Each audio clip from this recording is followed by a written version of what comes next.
Just hours ago, a prisoner swap between the U.S. and Russia. American Marine veteran Trevor Reed will be on his way back home to the United States. CBS reporter Natalie Brand has more details about that exchange. Natalie. Brian, good evening. The White House says Reed's release followed months of careful work. Months and months of negotiations. Senior administration officials speaking to reporters earlier today described Reed as in good spirits, but also noted President Biden made this decision about the prisoner swap out of concern for Reed's ailing health while in detention. Russian state television cameras showed Trevor Reed appearing gaunt but finally free.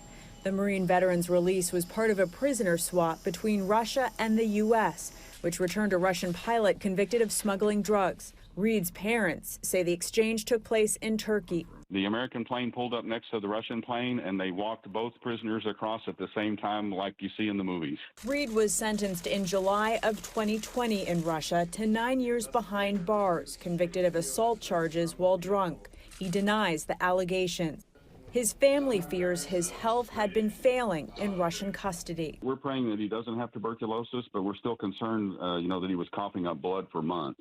Reed's parents met with President Biden in the Oval Office last month after protesting outside the White House. The president released a statement Wednesday morning saying, "I heard in the voices of Trevor's parents how much they've worried about his health and missed his presence." Senior administration officials say negotiations for Reed's release started months ago, before Russia's invasion of Ukraine. President Biden also said the release required difficult decisions that he does not take lightly. Meanwhile, families of other Americans still detained in Russia are wondering about their loved ones, including corporate security executive Paul Whelan.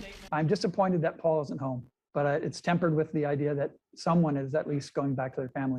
WNBA star Brittany Griner also remains in Russian custody. So, Natalie, is it possible that we could see a similar arrangement involving Brittany Griner bringing the WNBA star back home as well? Well, that's what a lot of people are asking and hoping for, that these other two Americans still in Russia are also released at some point. But to give you some background on Brittany Griner's case, she's been held in Russia since mid-February on drug charges. Russian officials said that they found cartridges in her possession with an oil derived from cannabis. And now she has spent years playing in Russia, playing basketball in Russia during the winter months. She plays in the States for the Phoenix Mercury. But again, the release of Trevor Reed has raised a lot of awareness about these other cases. The State Department, a spokesman today, called Griner's case a top priority for them, saying that they are working closely with her team, and also adding that they are working day in and day out on Paul Whelan's case. He's been in Russian custody since 2018, Ryan. All right, thank you very much. Natalie Brand reporting live from the White House.